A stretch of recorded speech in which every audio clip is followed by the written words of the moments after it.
Welcome students. आज हम graphical representation of data के बारे में पढ़ेंगे। इससे पहले हम लोगों ने देखा था कि किस तरह से फ्रीक्वेंसी डिस्ट्रीब्यूशन किया जाता है, टेबल्स बनाई जाती हैं। अब आप कोई भी डेटा अगर दिया गया है तो उसको किस तरह से आप ग्राफ्स के द्वारा प्रदर्शित कर सकते हैं। Graphical representation of data is widely used to present data in a simple and effective manner. इसके द्वारा बहुत सिंपल और इफ़ेक्टिव मैनर में डेटा को प्रेजेंट किया जाता है। इसके बहुत सारे एडवांटेजेस हैं। ईजी टू अंडरस्टैंड, इसको आसानी से समझा जा सकता है। Presented in more attractive manner, इसको ज़्यादा अट्रैक्टिव मैनर में इसको प्रेजेंट किया जा सकता है। Show trend and tendency of values of variable, इसके द्वारा क्या होगा कि बहुत आसानी से आप उसके जो वेरिएबल्स हैं उसके ट्रेंड और टेंडेंसी को शो कर सकते हो। Exhibits clear cut relationship, clear cut relationship इसके द्वारा शो की जाती है। Make comparison of variable easy, और इसके द्वारा जो वेरिएबल्स का कंपैरिजन है वो भी इजी हो जाता है। लेकिन इसके कुछ डिसएडवांटेजेस भी हैं। Does not show all the facts, इसके द्वारा सारे फैक्ट्स शो हो जाएं ऐसा कोई ज़रूरी नहीं है। It takes a lot of time to prepare a graph, और एक ग्राफ को प्रिपेयर करने में काफ़ी टाइम लग जाता है। अगर आप ग्राफिक रिप्रेजेंटेशन देखें तो इसके टाइप्स में 5 तरह से इसको रिप्रेजेंट किया जा सकता है। नंबर 1 लाइन डायग्राम, या इसको रेखा आरेख कहते हैं। नंबर 2 बार डायग्राम या दंड आरेख कहा जाता है। नंबर 3 हिस्टोग्राम या आयत आरेख कहा जाता है। Number 4 frequency polygon, and number 5 है जो है वो है पाई डायग्राम। तो हम इसमें पार्ट 1 एंड पार्ट 2 इसमें हम लोग इन पांचों को डिस्कस करेंगे।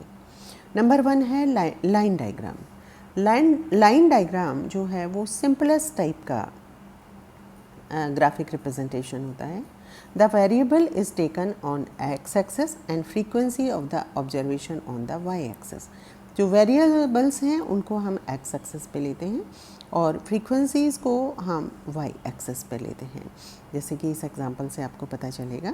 Rate of reproduction of 50 fishes is given in the following table. जो 50 फिशेज़ हैं उनकी रेट ऑफ रिप्रोडक्शन इस तरह से है। रेट ऑफ रिप्रोडक्शन 10, 20, 30, 40, 50, 60, 70, 80, 90, और यहाँ पे फ्रीक्वेंसी दी गई है 10 की 3, 20 की 4, 30 की 7, 40 की 8, 50 की 9, 60 की 9, 70 की 2, 80 की 6 एंड 90 की 2। इस तरह से ये फ्रीक्वेंसीज दी गई हैं।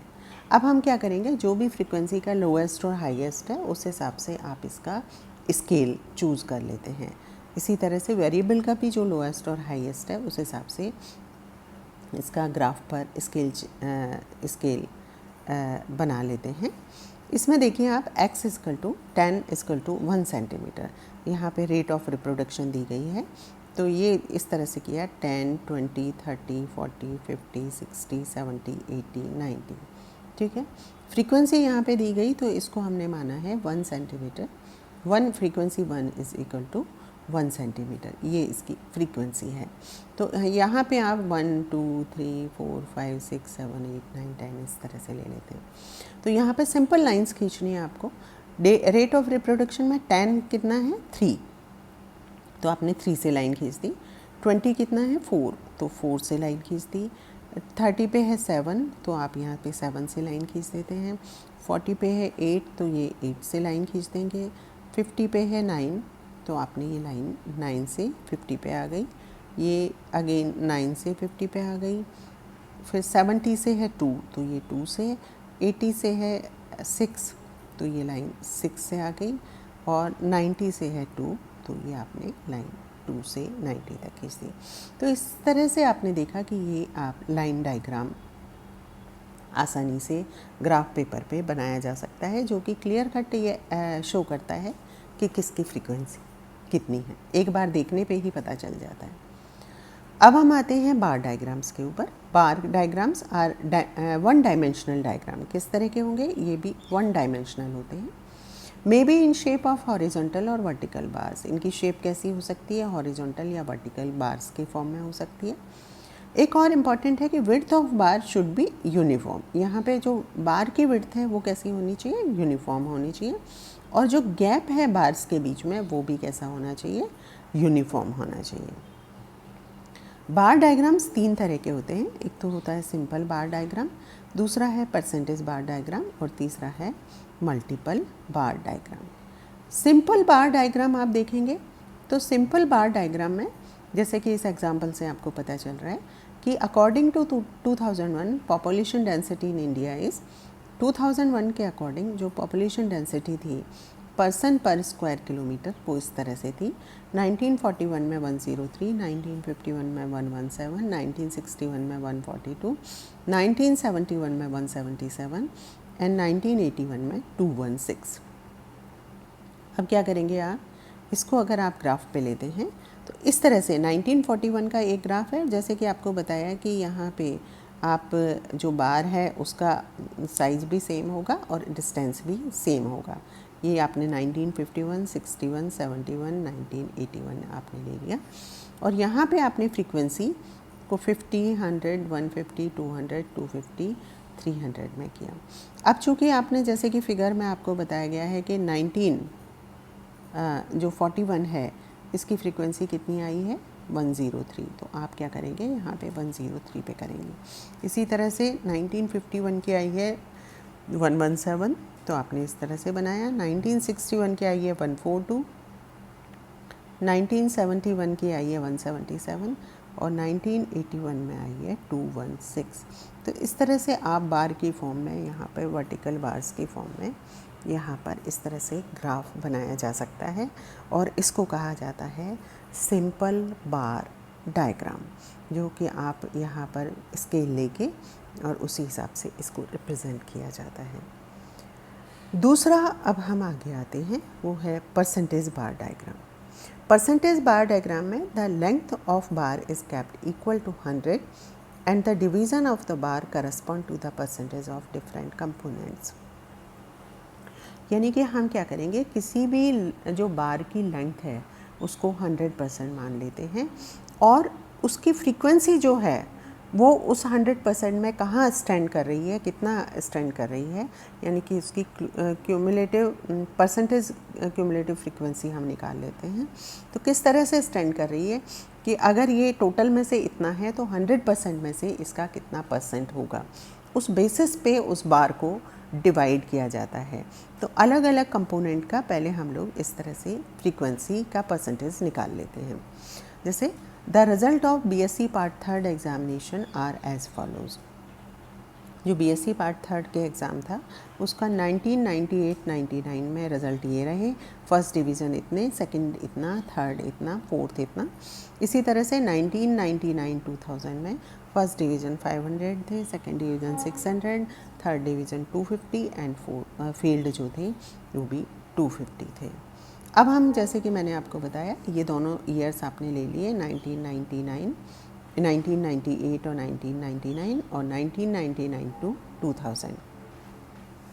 अब आप क्या करेंगे, यहाँ पे फर्स्ट डिवीज़न कितना है, यानी कि आपने इसको टोटल कर लिया, ये जो चीज़ है इसको टोटल कर लिया, तो ये टोटल आता है यहाँ पे 1500। ठीक है, तो अब जब फर्स्ट डिवीज़न के थे 1500 में से या 1500 में से कितने थे, 550 थे, और अगर फिर 100 में से कितने होंगे, तो 100 में से आएगा 550 into 100 is equal to 37 divided by 1500, तो इज़ इक्वल टू 37%। इसी तरह से सेकेंड डिवीज़न कितना था, 500 था, तो 500 अपॉन 1500 इंटू 100 ये आ गया 33%। थर्ड डिवीज़न कितना था, 250 इंटू डिवाइडेड बाई 1500 इंटू 100 ये आ गया 17%।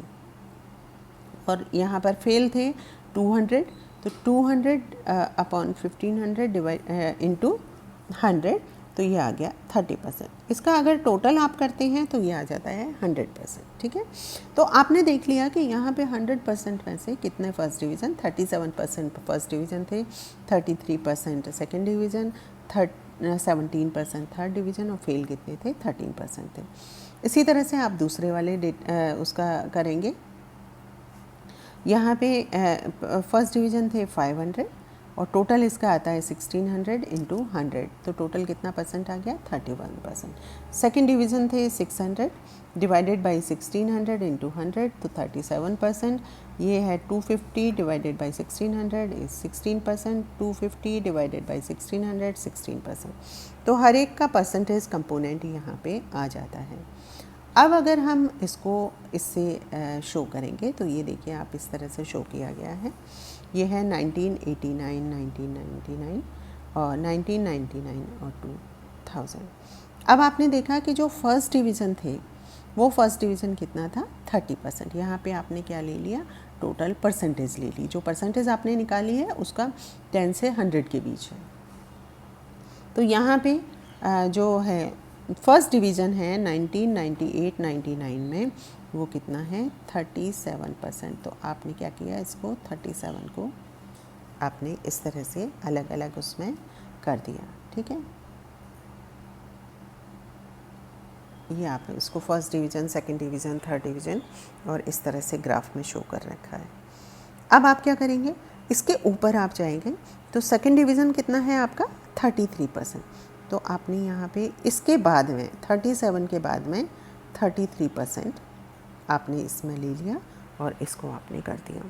उसके बाद थर्ड डिवीज़न कितने हैं, थर्ड डिवीज़न आपके हैं 17%। तो आप 33 लेने के बाद में अब आप ले लेंगे 17% और लास्ट में फेल्ड कितने हैं 13% बच्चे फेल हैं, तो इसको टॉप मोस्ट में कर देंगे। तो आपने देखा यहाँ पे ये इक्वल कंपोनेंट आ गए, मतलब 100% को आपने उसकी कंपोनेंट के बेसिस पे परसेंटेज निकाल ली और उसी बेसिस पे यहाँ पे ग्राफ का फॉर्मेशन कर दिया। इसी तरह से 1999-2000 में आप क्या करेंगे, फर्स्ट डिवीज़न थे 31%। तो आपने शुरू में कितना ले लिया, यहाँ से 31% ले लिया। सेकेंड डिवीज़न है 37%। तो 31 के बाद में अब आप ऊपर तक कितना ले लेंगे, 37 तक ले लेंगे।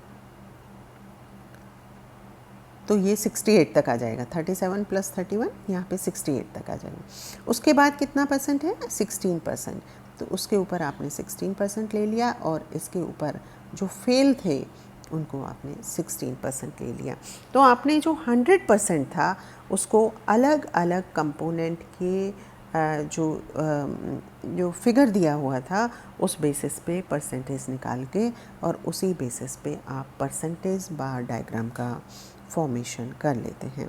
तो इस तरह से अलग अलग परसेंटेज को अलग अलग तरह से यहाँ पे देखो आप शो किया गया है, एग्जिबिट किया गया है और इस तरह से परसेंटेज बार डायग्राम का फॉर्मेशन यहाँ पे कर लिया जाता है।